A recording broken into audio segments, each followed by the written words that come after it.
ఈ ప్రత్యేకమైన బహిరంగ సభను బట్టి మీకు స్తుతులు దేవా. స్థానిక ప్రజలకు సంఘానికి మేలుకరమైన సంగతులు తండ్రి మీరు అందించండి. నిలబడడమేమో తండ్రి కాలయాపన చేయక వారి జీవితాలకి ఏ అవసరమో అవి మాట్లాడే జ్ఞానం మాకు దయచేయండి. ఈ కష్టము ఈ ప్రయాస సంఘానికి నూతనమైన ఆత్మల తండ్రి మీరు దయచేస్తారని కోరుతున్నాం. ఉన్నవారిని బలపరచండి. ఈ సభలు కొరకు పడిన ప్రతి కష్టానికి తగిన ప్రతిఫలాలు అనుగ్రహించి తండ్రి ఈరోజు కొత్తగా వింటున్న వారు ఎవరైనా ఉంటే వారితో ముఖాముఖిగా మాట్లాడతారని కోరుతూ మమ్ములను మీ బిడ్డలను అందరినీ మీ చేతులకు అప్పగించుకుంటూ క్రీస్తు నామమున ప్రార్థన సమర్పిస్తున్నాం తండ్రి. ఇక ఆలస్యం చేయకుండా త్వరగా కొన్ని విలువైన సంగతులు విందాం. యోబు గ్రంథము ఇటీవల కాలంలో అనేక ప్రాంతాల్లో చెబుతున్న ఒక చక్కటి వర్తమానం ఇక్కడ కూడా విందాం. యోబు గ్రంథము 38వ అధ్యాయం. యోబు గ్రంథము 38వ అధ్యాయం మొదటి వచనం నుండి సుమారు 12వ వచనం వరకు చదువుకుందాం. అప్పుడు యెహోవా సుడిగాలిలో నుండి ఇలాగున యోబునకు ప్రత్యుత్తరం ఇచ్చెను. జ్ఞానము లేని మాటలు చెప్పి ఆలోచన చెరుపుచున్న వీడెవడు? పౌరుషము తెచ్చుకొని నీ నడుము బిగించుకొనుము, నేను నీకు ప్రశ్న వేయుదు, నీవు దానిని నాకు తెలియచెప్పుము. నేను భూమికి పునాది వేసినప్పుడు నీవు ఎక్కడ ఉంటివి? నీకు వివేకము కలిగి ఉన్న ఎడల చెప్పుము. నీకు వివేకము కలిగి ఉన్న ఎడల చెప్పుము. నీకు తెలిసిన ఎడల దానికి పరిమాణమును నియమించిన వాడెవడో చెప్పుము. దాని మీద పరిమాణపు కొల వేసిన వాడెవడో చెప్పుము. దాని స్తంభముల పొదులు దేనితో కట్టబడినవో చెప్పుము. ఉదయ నక్షత్రములు ఏకముగా కూడి పాడినప్పుడు దేవదూతలందరూ ఆనందించి జయధ్వనులు చేసినప్పుడు దాని మూలరాతిని వేసిన వాడెవడు? సముద్రము దాని గర్భం నుండి పొర్లి రాగా తలుపుల చేత దానిని మూసిన వాడెవడు? నేను మేఘమును దానికి వస్త్రముగాను గాఢాంధకారము దానికి పొత్తుగుడ్డగాను వేసినప్పుడు నీవుంటివా? దానికి సరిహద్దు నియమించి దానికి అడ్డగడియలను తలుపులు పెట్టించినప్పుడు నీవు ఇంతవరకే గాని మరి దగ్గరకు రాకూడదని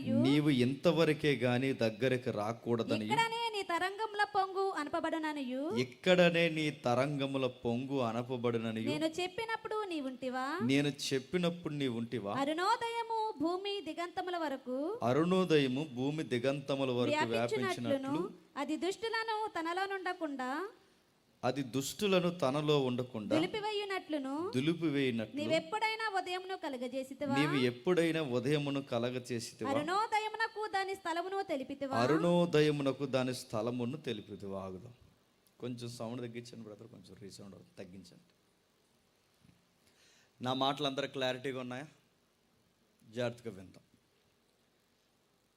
ఏదన్నా ఒక వాక్య భాగాన్ని మనం చదివినప్పుడు దానికి సందర్భం ఉంటుంది. ఆ సందర్భాన్ని పూర్తిగా అర్థం చేసుకున్నప్పుడే దేవుడు ఏం మాట్లాడుతున్నాడో మనకు అర్థమవుతుంది. ఓకేనా? ఇప్పుడు సుమారు మొదటి వచనం నుంచి 12వ వచనం వరకు చదువుకున్నాం. ఏంటి ఆ మొదటి వచనం నుంచి 12 వరకు అంటే దాని కాంటెక్స్ట్ మనకు అర్థమవుతుంది. దాని సందర్భం ఏంటో మనకు అర్థమవుతుంది. దాని సందర్భం ఏంటో మనకు పూర్తిగా అర్థమైనప్పుడే అక్కడ జరుగుతున్న పరిస్థితుల్లోంచి వర్తమానంలో బ్రతుకుతున్న దేవుడు మనతో ఏం మాట్లాడుతున్నాడో మనకు అర్థమవుతుంది. ఇప్పుడు జరుగుతున్న పరిస్థితి, సుడిగాలిలో నుండి దేవుడు యోబుతో మాట్లాడుతున్నాడట. యోబుతో దేవుడు మాట్లాడే సమయానికి యోబు గారి జీవితం అట్టర్ ఫ్లాప్ అయిపోయి ఉంది. ఏముంది యోబు గారి జీవితంలో అంటే చెప్పుకోవడానికి ఏమీ లేదు. ఆ భక్తుడి జీవితంలో పూర్తిగా నాశనం ఉంది. తనకు 10 మంది పిల్లలు ఉన్నారు. ఆ 10 మంది పిల్లలు ఒకే రోజు చచ్చిపోయారు. తనకి దాసులు ఉన్నారు, దాసులు చనిపోయారు. తనకి ఎవరైతే కలిసి వచ్చే ఆస్తులు ఉన్నాయో ఆస్తులన్నీ పోయాయి. ఎవరైతే కలిసి వస్తారో ఆ బంధువులందరూ దూరం అయిపోయారు. తనకి ఏమున్నది దగ్గర అంటే తన భార్య దూరంగా ఉంది. ఇప్పుడు తన దగ్గర ఏముందంటే ఆరోగ్యం కూడా లేదు. ఏముందంటే చచ్చిపోతే బాగుండు అన్న ఒక ఆలోచన ఉంది. అది 38వ అధ్యాయం. అలాంటి 38వ అధ్యాయంలో చావు తీయగా ఉంటుంది, చనిపోతే బాగుండని యోబు గారు బాధకు గురై బూడిద జల్లుకుని చిలా పెంకులు తీసుకుని ఆ పెంకులతో ఆయన గోక్కుంటున్న సమయంలో దేవుడు ప్రత్యక్షమై అంటున్న మాట ఏంటంటే, భూమి ఎప్పుడు పుట్టిందో చెప్పన్నాడంట. మీకు అర్థమవుతుందో లేదు కానీ మీకు ఉదాహరణ చెప్తాను వినండి. ఎవడింట్లో అయినా ఎవరైనా చనిపోయి ఏడుస్తున్నారు అనుకోండి, వాళ్ళ ఇంటికి వెళ్ళి మనం ఏం చేయాలండి? వాదాచాలి. జరిగింది ఏదో జరిగిందిరా, ఇప్పుడు పెద్దవారు పోయారు, రేపు పొద్దున మనకు కూడా వయసు అయిపోయిన తర్వాత వెళ్ళిపోతాం, దానికంత బాధపడవలసిన అవసరం ఏముందరా, కాస్త ధైర్యంగా ఉండరా అని కాస్త మనం ధైర్యం చెప్పచ్చు. అలా కాకుండా ఆడు బాధల్లో ఉన్నవాడి దగ్గరికి వెళ్ళి భూమి ఎప్పుడు పుట్టిందో చెప్పు అంటాడు. ఏమంటాడండి? ఆడు ఆలోచించే లోపే నక్షత్రాలు ఎప్పుడు పుట్టే చెప్పు, సముద్రం ఎందుకు పుట్టిందో చెప్పు, చీకటి ఎందుకు పుట్టిందో చెప్పు, వెలుగెప్పుడు పుట్టిందో చెప్పు. ఇలాంటి కాస్మాలజీ క్వశ్చన్లు అన్నీ ఆ బాధల్లో ఉన్నవాడిని అడిగితే ఆడికి ఎలా ఉంటుంది చెప్పండి? సంపజి వెలిగిపోతానంటాడు. యోబుతో దేవుడు మాట్లాడుతున్నప్పుడు, యోబు ఏం బాధపడకు, నీ భార్య దూరంగా ఉంటే ఏముంది, నీకు నేనున్నానుగా అంటే బాగుండు. బాధపడకు యోబు, ఈ స్నేహితులందరూ లేనిపోని మాట్లాడినే నీకు నేనున్నానంటే బాగుండు.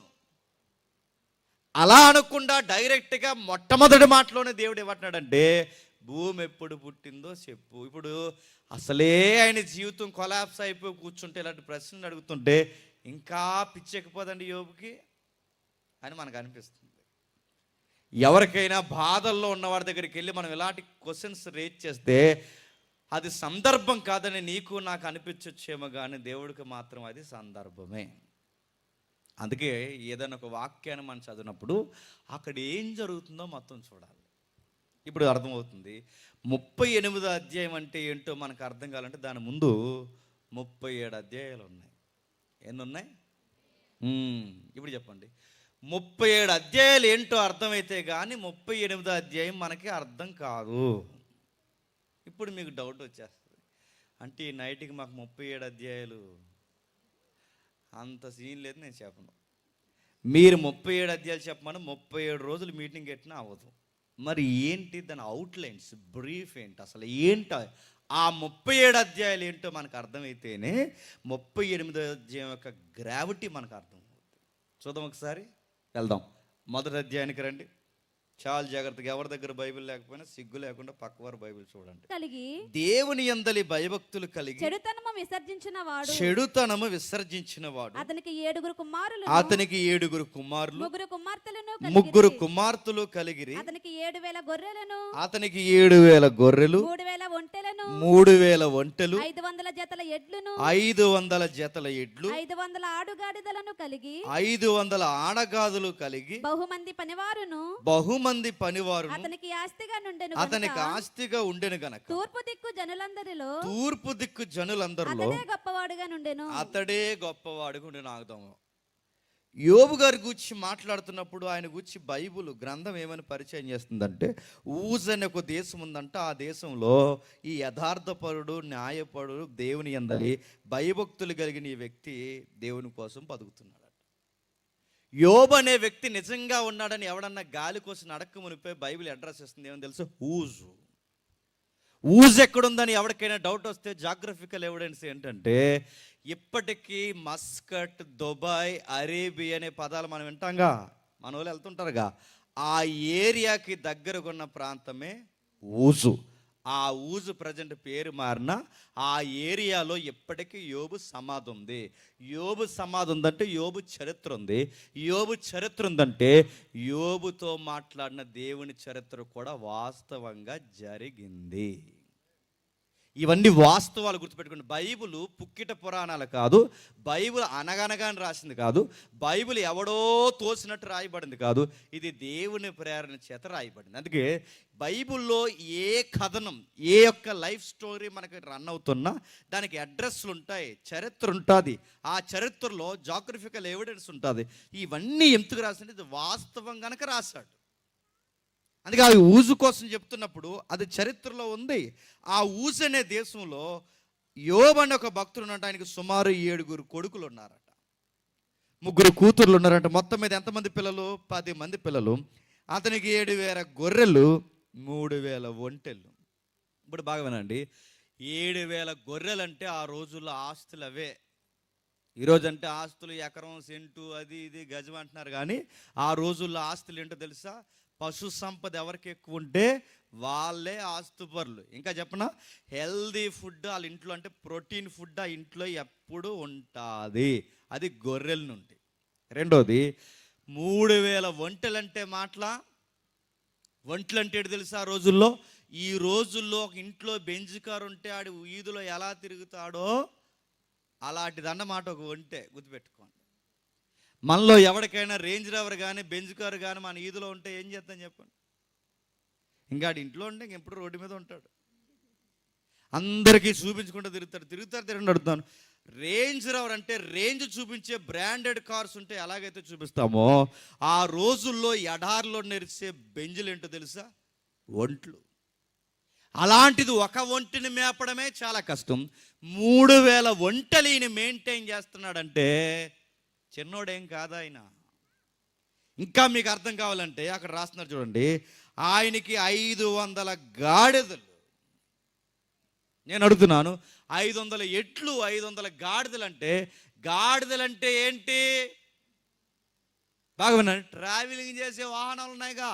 అంటే ఇప్పుడు గూడ్స్ వెహికల్స్ ఉంటాయి చూసారా, అలాంటి గూడ్స్ అంటే బరువులు మోసే వాహనాలు ఆయనకు ఉన్నాయంట, 100లోనే. మరొకటి ఏంటో తెలుసా? ఆ రోజుల్లో ఆయనకి ఎడ్లు అంటే ఈరోజు పొలాలు దున్నే ట్రాక్టర్లు ఎలా ఉన్నాయో అన్ని ట్రాక్టర్లు ఉన్నాయంట ఆయనకి. మన ట్రెండ్లో మాట్లాడుకుంటే రకరకాల బ్రాండెడ్ వాహనాలు ఉన్నాయి, కావలసిన వస్తువులు ఉన్నాయి, ధన సంపద ఉంది. ఇంకా ఇప్పుడు అక్కడ రాస్తున్నాడు, పనివారు ఉన్నారు, ఆస్తులు ఎక్కువ ఉన్నాయి. ఎంత ఆస్తుపరుడు ఒక్క మాటలో చెప్పండి అని గ్రంథకర్త రాస్తూ ఏమంటున్నాడంటే, ఆయన ఎంత ఆస్తుపరుడు అంటే తూర్పు దేశాల్లో అతనే గొప్ప. నేను చాలా దిక్కని చెప్పింది, మిమ్మల్ని అడుగుతున్నాను చెప్పండి. తూర్పు దేశాల్లో అతను గొప్పోడంటే తూర్పు అంటే ఏంటి? మిమ్మల్ని అడుగుతున్నాను చెప్పండి. మీ ఊరికి తూర్పు ఏంటి చెప్పండి?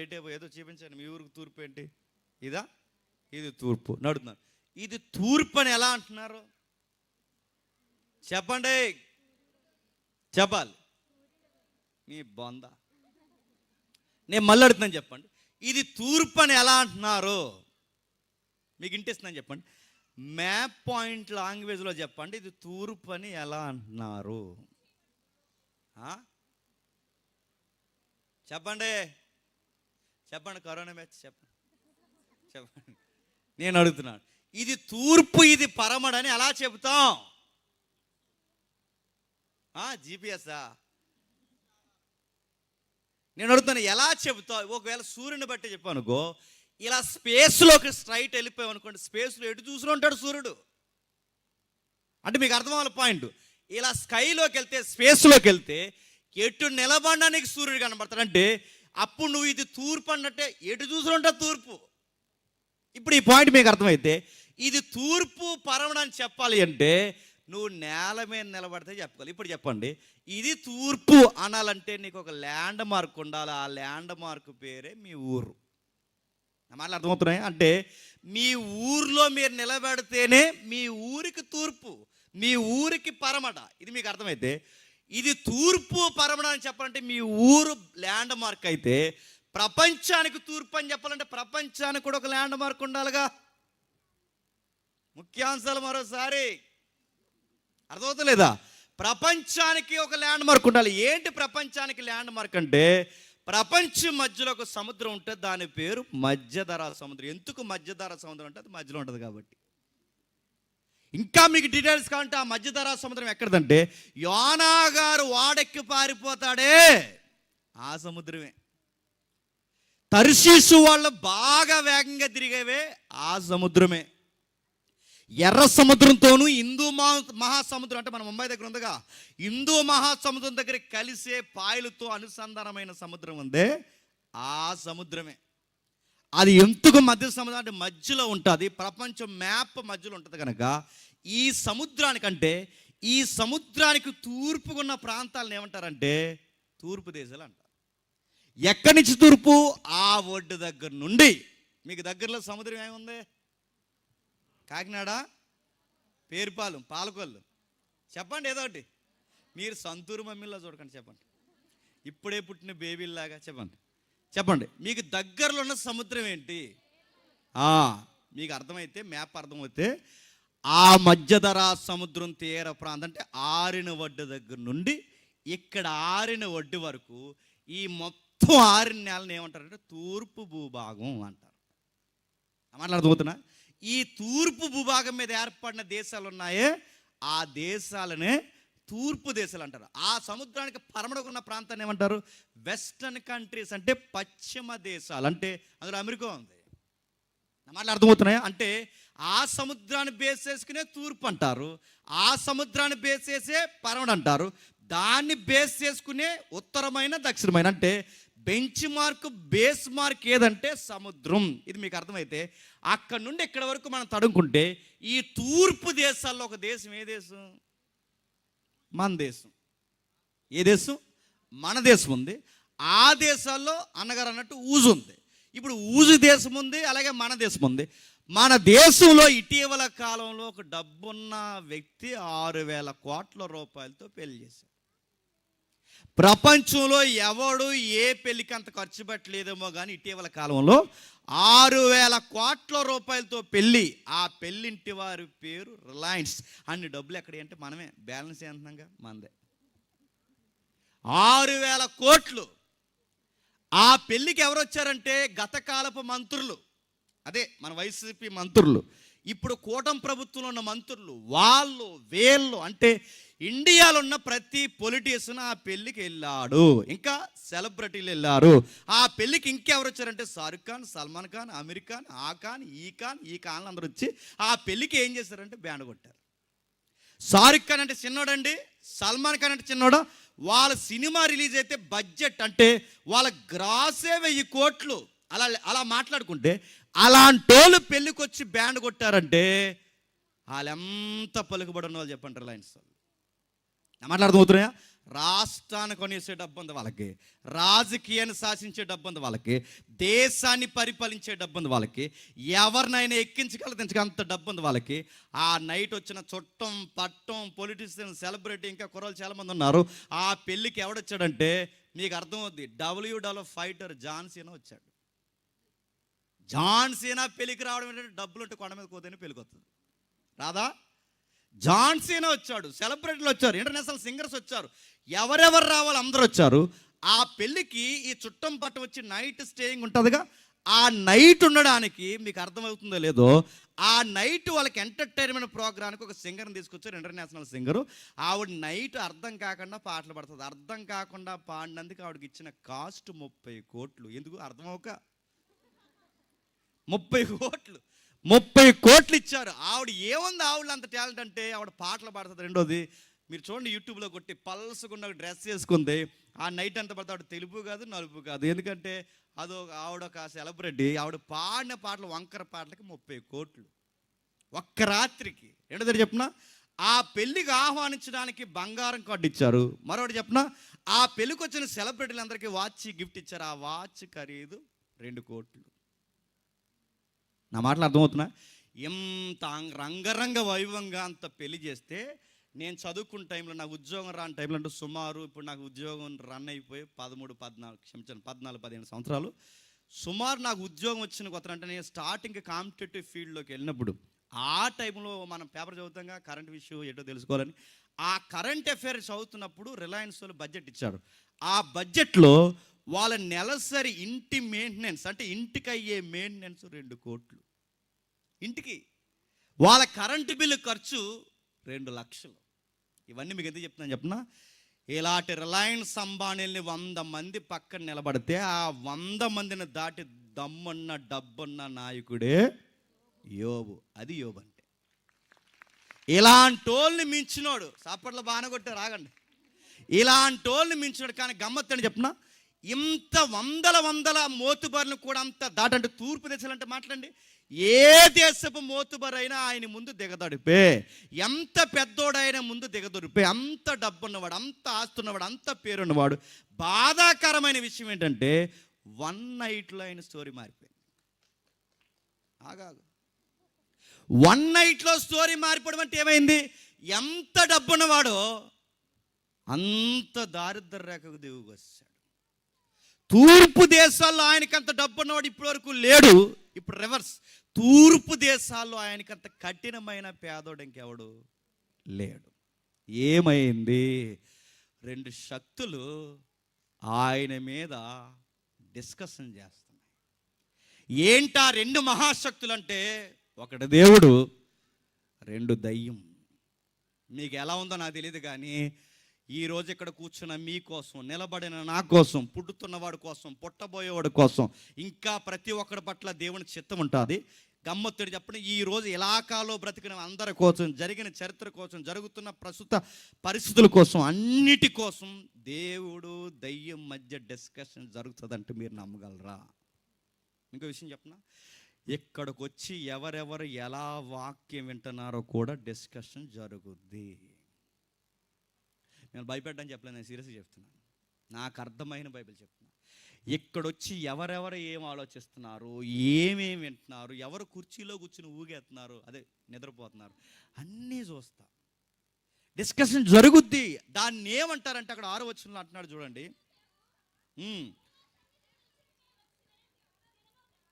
ఒక ముక్క అర్థమైతే మీ మీద దేవదూతలు, ఆగండి ఒకసారి, ఆగండి అమ్మ, నేను చదువుతాను. దేవదూతలు యెహోవా సన్నిధి నిలుచుటకే వచ్చిన దినం ఒకటి తటస్థించను. ఆ దినమున అపవాది అగువాడు వారితో కలిసి వచ్చాను. అంటే మీకు అర్థం అవడే ఒక భాషలో చెప్తాను వినండి. అది న్యాచురల్గా తెలుగు అక్షరాలు తెలుసు కనుక మనం చదివేసుకుంటున్నాం, కానీ బైబుల్ థియలాజికల్ లాంగ్వేజ్లో దాన్ని ఏమంటారు తెలుసా? డివైన్ కౌన్సిల్ అంటారు. దాన్ని డివైన్ కౌన్సిల్ అంటే ఏంటంటే మాకు అర్థం కాలేదంటే మీకు అర్థమయ్యే పాలిటిక్స్లో చెప్తాను వినండి. మనకు పార్లమెంట్ ఉందిగా, పార్లమెంట్లో దాన్ని బేస్ చేసుకుని రాజ్యసభ ఉందిగా. ఈ రాజ్యసభ ఏదైతుందో, పెద్దల సభ, ఈ పార్లమెంట్ ఏదైతే మనం మాట్లాడుకున్నాం కదా, ఈ పదాలన్నీ, ఈ మాట్లాడుకున్న ఈ సభలన్నీ దేనికంటే దేశానికి ఎన్నుముక్క లాంటివి. అందులో ఎవరుంటారు గుర్తుపెట్టుకోండి, ప్రతిపక్షం ఉంటుంది, అధికార పక్షం ఉంటుంది. వీళ్ళిద్దరు కూర్చుని దేశానికి కావాల్సిన బిల్లుల కోసం డిస్కషన్ చేస్తారు. మొన్నేగా ఉమెన్ పవర్ ఆ బిల్లు కోసం మాట్లాడుకుని అది మొత్తం మీద తిరిగి కిందకు వచ్చారు. మన జరిగింది ఆ బిల్లు, ఈ రాజకీయం ఫాలో అయిన వాళ్ళు తెలుస్తుందిలేండి. ఆ ఎవరైతుందంటే ఏదన్నా ఉండాలన్నా, ఏదన్నా తీసేయాలన్నా, ఉన్న చట్టాలకి దానికి ఫైనల్ సెక్షన్ తయారు చేయాలన్నా, సెక్షన్ పొడిగించాలన్నా, ఆర్టికల్ని ఇప్పుడు ట్రెండ్లోకి మార్చాలన్నా, అన్నిటి గూర్చి ఎగుమతులు దిగుమతులు, దేశాల దళసరి ఆదాయం, టమాటకాయ రేట్లు మొదలుకొని, ఉల్లిపాయ రేట్లు మొదలుకొని, ఇంటర్నేషనల్ ఫ్లైట్ టికెట్ వరకు అన్నిటి కోసం అక్కడ వాదోపవాదనలు జరుగుతాయి. అక్కడ నిర్ణయిస్తారు పెద్దలు. దాన్నే పార్లమెంట్ లేదా పక్కకు పోతే రాజ్యసభ అంటున్నాం. మీకు అర్థమవుతుందిగా? దీన్ని నిర్ణయిస్తారు, ఏది ఉండాలి, ఎంత ఉండాలి, ఏమి ఉండాలి. ఇది మీకు అర్థమైతే అదృశ్య లోకంలో కూడా ఒక సభ జరుగుద్ది. ఆ సభని పార్లమెంట్ అనరు, కానీ బైబుల్ శాస్త్రీయ భాషలు ఏమంటారంటే డివైన్ కౌన్సిల్ అంటారు. దాన్ని దైవిక సమూహంగా ఏర్పడే ఒక డిస్కషన్ మీటింగ్ అన్నమాట. ఏం జరుగుద్ది అందులో? అక్కడ చూడండి, దేవదూతలందరూ యెహోవా సన్నిధి నిలుచుటకి వచ్చిన దినం ఒకటి తటస్థించినంటే, దేవదూతలందరూ అంటే ఎన్ని దేవదూతలు ఉన్నాయండి? కోటాను కోట్ల దేవదూతలు ఉన్నాయి. కిటకిటలాడుతూ, మీరు ఎప్పుడైనా ఇమేజెస్ చూసారు లేదో నాకు తెలియదు, కానీ కిటకిటలాడుతూ కొన్ని కోటాను కోట్ల దేవదూతలు ఆ పెద్ద సభలో కూర్చుంటే, ఆ కోటాను కోట్ల దేవదూతలు అందరూ ఇలా మొక్కాలు మూసుకుంటే, వారు కూడా భయపడే అంత గొప్ప వెలుగులో ప్రకాశిస్తున్నవాడే దేవుడు. ఆ దేవదూతల్లో క్యాడర్స్ ఉంటాయి, సెరోపులు, కెరోబులు, వాళ్ళపైన ఇంకా సుప్రీం పవర్లో మిఖాయేలు, గాబ్రియేలు. ఇంకా మీకు అర్థం కంటే ప్రకటన గ్రంథంలో 24 మంది పెద్దలు అంటాంగా, ఆ 24 మంది పెద్దలు అంటే మీకు ఎవరైనా 12 మంది శిష్యులు 12 గోత్రాలు చెప్తే అది తప్పు. 12 మంది శిష్యులు 12 గోత్రాలు కాదు. అక్కడ మీకు థియాలజీ మీకు తెలిస్తే అది 24 పెద్దలు అంటే దేవదూతల్లో హై క్యాడర్ కోసం మాట్లాడుతున్నాడు. అది థ్రోన్స్, సింహాసనాలు, ఆ సింహాసనాలు కూర్చున్న శాసనాలు చేసే పెద్దలు. మీకు ఇంకా బాగా బ్రైట్గా అర్థం కావాలంటే దానియేలు కాలంలో దేవుడు దానియేలుకి దర్శనాలు ఇస్తున్నప్పుడు, ఆ దర్శనాలు ఇస్తున్నప్పుడు పారసీకుల అధిపతి కంటే పారసీకుల రాజు, పారసీకుల ప్రధానమంత్రి ఉంటే, ఆ ప్రధానమంత్రి కనబడే ఒక ప్రధానమంత్రి ఉంటే, ఈ ప్రధానమంత్రి రిప్రజెంట్గా మరో ప్రధానమంత్రి అక్కడ ఉంటాడంటే ఒక అదృశ్య ప్రధాని ఉంటాడు అనమాట. అంటే భూమి మీద ప్రతి ఒక్కరికి ఒక రిప్రజెంట్గా ఒక ఏంజల్ ఉంటుంది. మీకు అర్థమైపోయినా అర్థమైతే చూడండి, కొంచెం ముందుకెళ్ళి కన్నా అర్థమవుతాయి. అంటే ఇక్కడ నువ్వేం చేస్తున్నావో నీ తరపున ఎప్పటికప్పుడు ఇన్ఫర్మేషన్ వెళ్ళి ఒక ఏంజల్ ఉంటుంది. అందుకే ప్రభు అంటాడు, మీ దూతలు దేవుని ముఖమును చూస్తున్నాయి అంటాడు.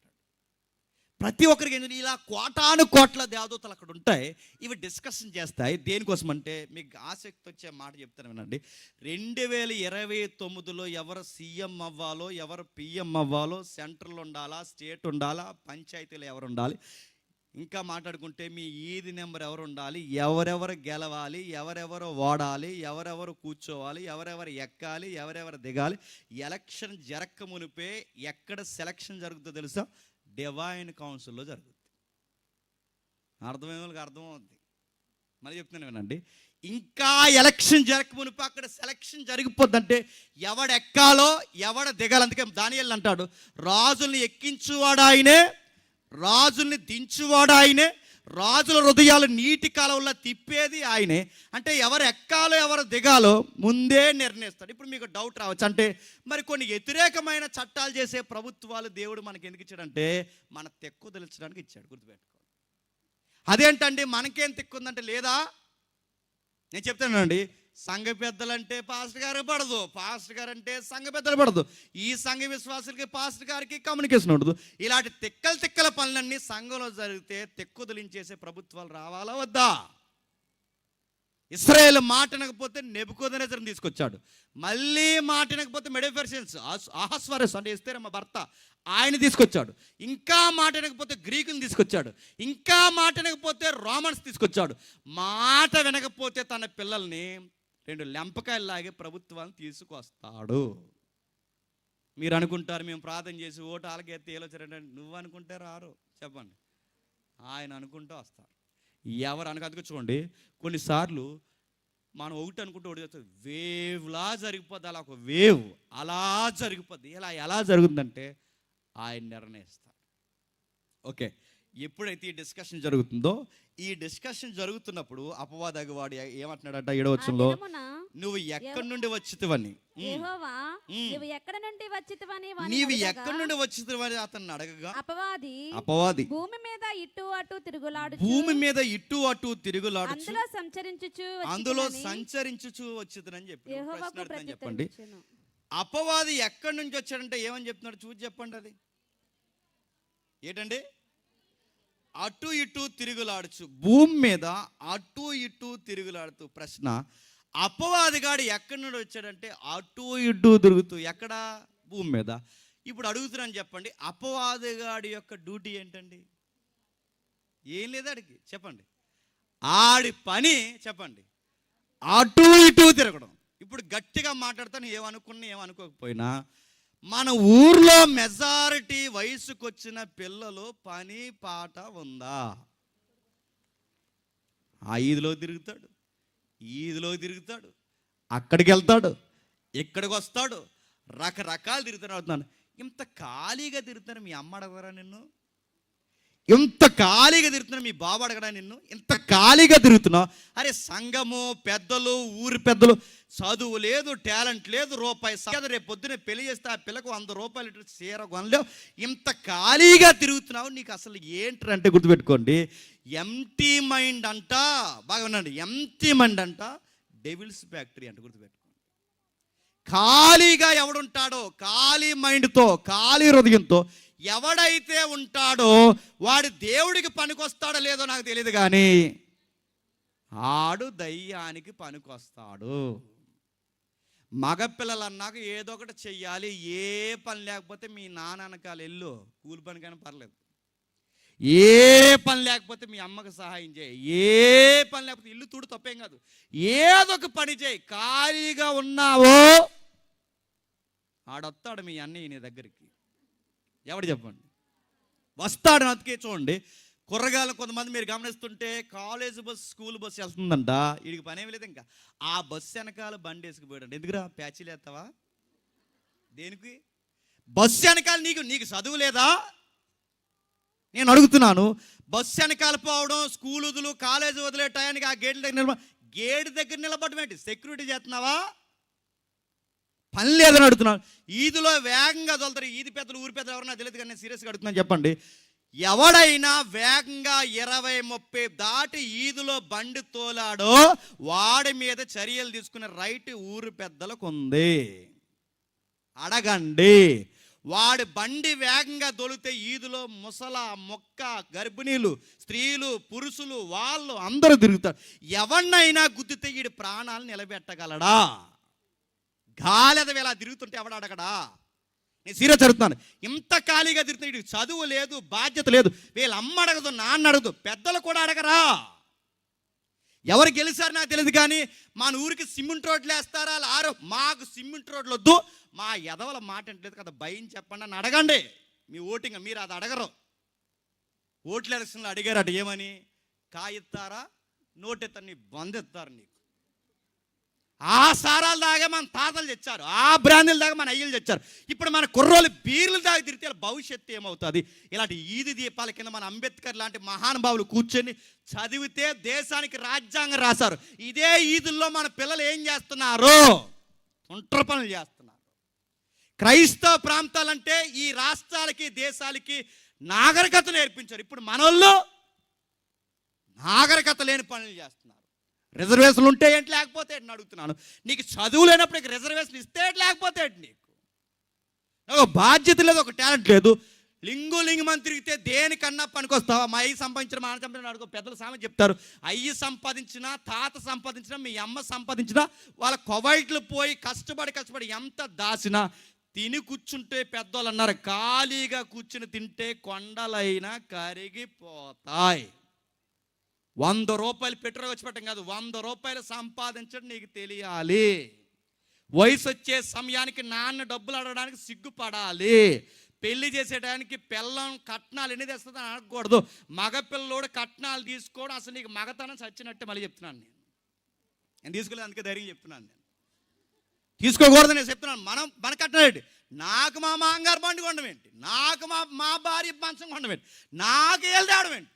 ఏం చెప్పనా, నీ కూతుర్ని పంపు, నీకన్నా బంగారంలో చూద్దని చెప్పి పంపాలి. అది చెప్తావా? లచ్చిస్తావు, లేదా నీ బంద్ ఎత్తారు. నీకు లచ్చిస్తావు, మనకి ఆడవాళ్ళు మనకు డబ్బులు ఇవ్వడం ఏంటి? మళ్ళీ అర్థమవుతున్నా? ఖాళీగా ఉండొద్దు. నువ్వు ఒకవేళ ఎవరైతే తమ్ముళ్ళు, అన్నలు ఉన్నారు, ఇంకా పెళ్లి కాని వాళ్ళు అందరూ చెప్తున్నాను, నీకు మ్యారేజ్ సెట్ అయ్యే సమయానికి మంచి జాబ్ ఉండాలి, మంచి ఇన్కమ్ ఉండాలి, ఒక హౌస్ ఉండాలి, ఇవన్నీ ఉండాలి.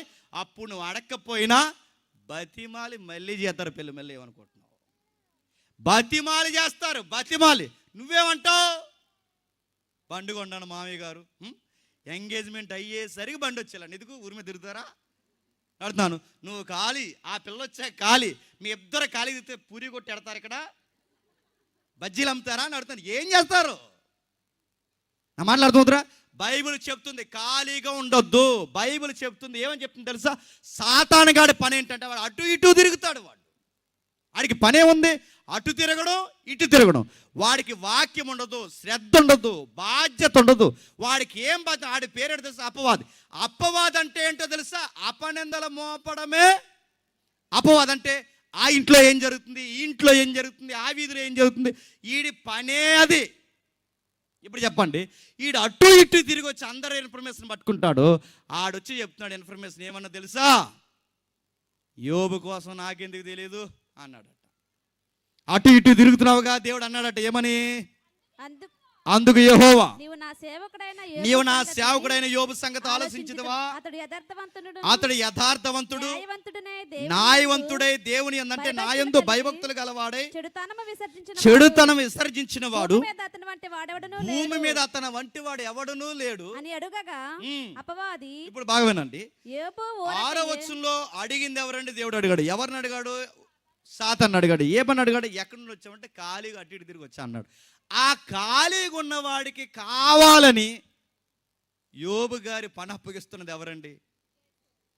మీకు అర్థమవుతుందో లేదో జాతకం వినండి.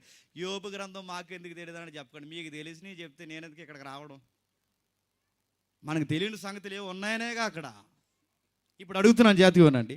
యోబు గారి యొక్క సంగతిని, యోబు గారి యొక్క పరిస్థితిని, యోబు గారి యొక్క పరిస్థితిని గోకి మరీ అప్పగించింది ఎవరు చెప్పండి? దేవుడే. ఇప్పుడు చెప్పండి, మన జీవితాల్లోనికి కష్టాలైనా కన్నీళ్ళైనా ఎవరు తీసుకొస్తారు? సాతాను కాదు, చెప్పండి, దేవుడే. మన రాంగ్ వ్యూ ఏంటో చెప్పనా? ఇప్పుడు ఇలా వర్షం పడిపోయింది అనుకోండి, ఎవరిని తిట్టుకుంటామండి? అంతా దయ్యంగడి పని అంట. దయ్యంగడికి వర్షాలు కురిపించేంత సీన్ ఉందా? ఎవరు ఊరు వెళ్తున్నారంట, ఆ ఊరు వెళ్తున్నప్పుడు అట్ట టయానికి ఆటో రాలేదట. వెంటనే ఎవరిని తిట్టుకున్నారంట? అంతా సాతాను. ఇటు ఆటోకి ఆడనుకుంటాడు, ఒరే ఆటోకి నాకు ఇంత డెడ్ సీప్గా ఎవరిని ఆడు ఫీల్ అవుతాడు. మరి ఆడికి అంత సీన్ లేదు, వాడు ఏమీ చేయలేడు. వాడు సాతానుగాడు ఆడి వర్షాల గురించి దేవుడు పర్మిషన్ ఇస్తే కానీ ఎవరు ఏమీ చేయలేరు. బైబిల్ ఒక మాట ఉంది, ఆయన సెలవు లేకుండా తల వెంట్రులోకి ఎంట్రుకైనను రాలదు. బట్టపురలు గొడవ ఏంటని అడగండి, అది వేరే సబ్జెక్ట్. నా మాటలు అర్థమవుతున్నాయా? అంటే ఆయన పర్మిషన్ లేకుండా మన లైఫ్లో ఏ కష్టం రాదు, ఏ సంతోషం రాదు. ఈవెన్ ఏదైనా తోటలోకైనా, నీ జీవితంలోకైనా, యోబు జీవితంలోకైనా సాతాను రావాలంటే ఎవరు ఎల్కమ్ బోర్డు అట్టాలి చెప్పండి? దేవుడు. ఈ పాయింట్ మీకు అర్థమైందిగా? ఆడిని గోక అన్నాడట. భూమి మీద అటు ఇటు తిరుగుతున్నాగా నీకో మాట చెప్తున్నాను, భూమి మీద యథార్థవంతుడు, న్యాయవంతుడు, నాయందు భయభక్తులు కలిగిన ఒక అబ్బాయి ఉన్నాడు యోబు. ఆ అబ్బాయి సంగతి నీకు తెలుసా అంటే వెంటనే అన్నాడట, నాకెందుకు తెలీదు అన్నాడు. ఏం తెలుసు నీకు ఆయన గురించి అని అడక్కముని పాడు చెప్తున్నాడు. ఎందుకు నీ యందు భయభక్తులు కలిగి ఉన్నాడంటే అతని ఇంటి వారిని, అతనికి కలిగిన సమస్తమును చుట్టూ కంచేసావు కదా, నీవు అతని చేతిని దీవించడం చేత అతని ఆస్తి దేశంలో బహుగా విస్తరించింది కనుక నిన్ను నమ్ముతున్నాడు. ఇప్పుడు చెప్పండి, సాతానుగా 24 hours మన మీద ఇచ్చే కంప్లైంట్ లేడు చెప్పిన. జనాలు నిన్ను ఎప్పుడు నమ్ముతారంటే నువ్వు ఏదో ఒకటి చేస్తేనే నమ్ముతారు, నువ్వేమీ చేయకపోతే నమ్మరు. నిన్ను జనాలు మెజారిటీ నమ్ముతున్నారంటే ఊరకే నమ్ముతున్నారా, పట్టిందల్లా బంగారం చేస్తే నమ్ముతారు. అంతేనే కదా? కొంతమందిని అడుగుతుంటే విచిత్రమైన సాక్ష్యాలు చెప్తారు. ఏంటో చెప్పినా, నువ్వు ఎలా నమ్ముకున్నావు యేసుక్రీస్తు అని అంటే విపరీతమైన కడుపు నొప్పి వస్తుందట. ఇప్పుడు ఆ కడుపు నొప్పి తగ్గిపోతే యేసుప్రభువుని నమ్ముకుంటామని అన్నారట. అంతకు తగ్గిపోయింది కాబట్టి నమ్ముకున్నారట. తగ్గకపోతే కడుపు నొప్పుల కోసం, పిప్పుల కోసం, అరికాల మంటల కోసం, చెప్పండి, తలనొప్పుల కోసం, జ్వరాల కోసం, మోషన్స్ కోసం, పిల్లల కోసం, వాళ్ళ పెళ్ళిళ్ళ కోసం, ఆస్తుల కోసం, గృహాల కోసం, సమాధుల దొడ్డు కోసం యేసుప్రభువుని నమ్మిన వాళ్ళు ఉన్నారంటే మీరు నమ్మగలరా? ఇది నమ్ముతారా? కలిసి వస్తుందంటే నమ్ముతారు, కలిసి రాకపోతే నమ్ముతారా? కన్వర్ట్ అంటాంగా, కన్వర్ట్ అంటే కన్వర్టెడ్ క్రిస్టియన్, లేదా ఏ మతంలో ఉన్న కన్వర్ట్ అనే వర్డ్ ఉంది బైబిల్లో. కన్వర్ట్ అయ్యాం. దేనికి కన్వర్ట్ అయ్యావు? చాలామంది మీరు చూసారు లేదు, ఈ సంఘం మానేసి ఆ సంఘానికి పోతారు. ఏవో పెద్ద అక్కడ దాకా పోతున్నామంటే అక్కడికి 3 వారాలు వెళ్తే పని అవుతుంది అన్నారు బాబు. ఏం పని? ఏ పనులు ఉన్నాయి ఆవిడకి? 3 వారాలు అక్కడికి వెళ్తే పని అవుద్దట. ఆ 3 వారాల తర్వాత అక్కడ కాదు ఇక్కడికి రా, 7 వారాలు పని అవుద్ది అంటే 7 వారాలు వెళ్ళారంట. 7 వారాలు కాదు 14 అంటే 14 వారాలు. అంటే ఈవిడికి ఎక్కడ పని అయితే? ఇప్పుడు చెప్పండి, ఈ సంఘంలో పని అయిపోతే ఈ సంఘంలోకి వెళ్ళారు, ఈ సంఘంలో పని అవ్వకపోతే ఆ సంఘంలోకి వెళ్ళారు. ఇక్కడ పని అవ్వకపోతే అక్కడ పోయినప్పుడు రేపొద్దున ఎవడో వచ్చి ఇంక ఈ దేవుడు కాదురా, ఆ దేవుడిని నమ్ముకో పని అవుద్దంటే దేవుడిని మార్చేస్తారా? మార్చారా? అందుకే దయ్యంగడు ఏమన్నా తెలుసా, జనాలు నిన్ను ఎందుకు నమ్ముతున్నారంటే యోబు ఆస్తులు దీవించావు, పంటలు దీవించావు, కొడుకులు కూతుర్ని దీవించావు, భార్యను దీవించావు, ఇంటిని దీవించావు, అన్నీ దీవించావు, అందుకే నిన్ను నమ్ముతున్నాడు. ఒకసారి తీసే నమ్ముతాడేమో అన్నాడు. కానీ గమ్మత్తు ఏంటి చెప్పిన, యోబుని ఆ మాట నిందించక మునిపే దేవుని యొక్క ప్లానింగ్ ఆయనకి భవిష్యత్తు తెలుసు, అన్నీ తీసేశాడు. ఎప్పుడైతే దేవుడు తీసేశాడు 20 వచనంలో ఏమంటున్నాడు చూడండి. అప్పుడు యోబు అప్పుడు లేచి యోబు లేచి తన పై వస్త్రమును చింపుకొని తల వెంట్రుకలు గొరిగించుకొని నేల మీద సాష్టాంగపడి నమస్కారం చేసి ఇట్లా నేను నా తల్లి గర్భము నుండి దిగంబరనే వచ్చి దిగంబరనే అక్కడికి తిరిగి వెళ్ళదు. యెహోవా ఇచ్చెను, యెహోవా తీసుకుని పోయి యెహోవా నామమునకు స్తుతి కలుగును గాక. చాలా జాగ్రత్తగా వినండి. సాతానుగాడు బెట్కాసాడు, దేవుడు ఏమన్నా తెలుసా, ఏమీ చేయట్లేదు కనుక నేను నమ్ముతున్నాడు, అన్నీ తీసేస్తే నేను నమ్మాడు. ఇప్పుడు సాతానుగాడికి సెంప సెల్లుమనిపోయిన మాట ఏంటంటే, అన్నీ తీసేసిన యోబు ఎవరిని స్తుతిస్తున్నాడు చెప్పండి. ఇప్పుడు చెప్పండి, దేవుడిని ఎప్పుడు స్తుతించాలి? ఉన్నప్పుడే కాదు చెప్పండి, ఏమీ లేనప్పుడు, అన్నీ పోయినప్పుడు కూడా దేవుని స్తుతించాలి. కానీ మనం ఎప్పుడు స్తుతిస్తాం చెప్పండి?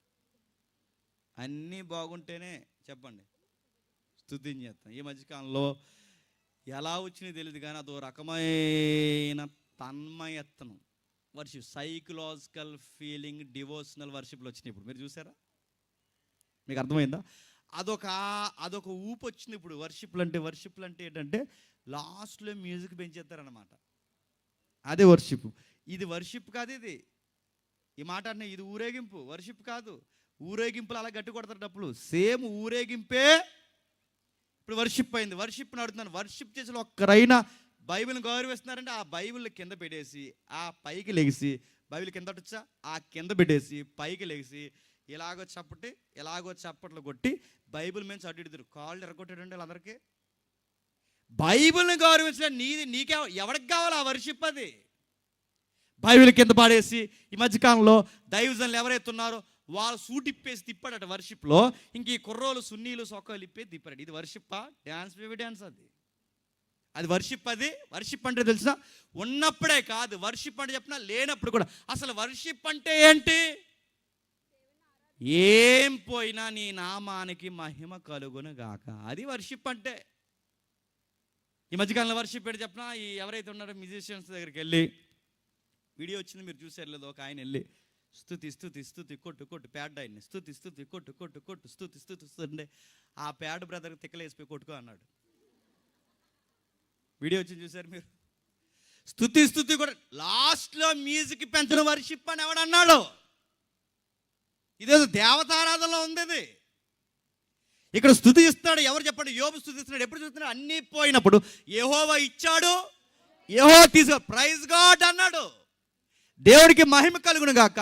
నా బిడ్డలు పోయారు, దేవునికి మహిమ కలుగును గాక. నా ఆస్తులు పోయారు, దేవునికి మహిమ కలుగును గాక. నా జీవితంలో అంధకారం వచ్చింది, దేవునికి మహిమ కలుగును గాక.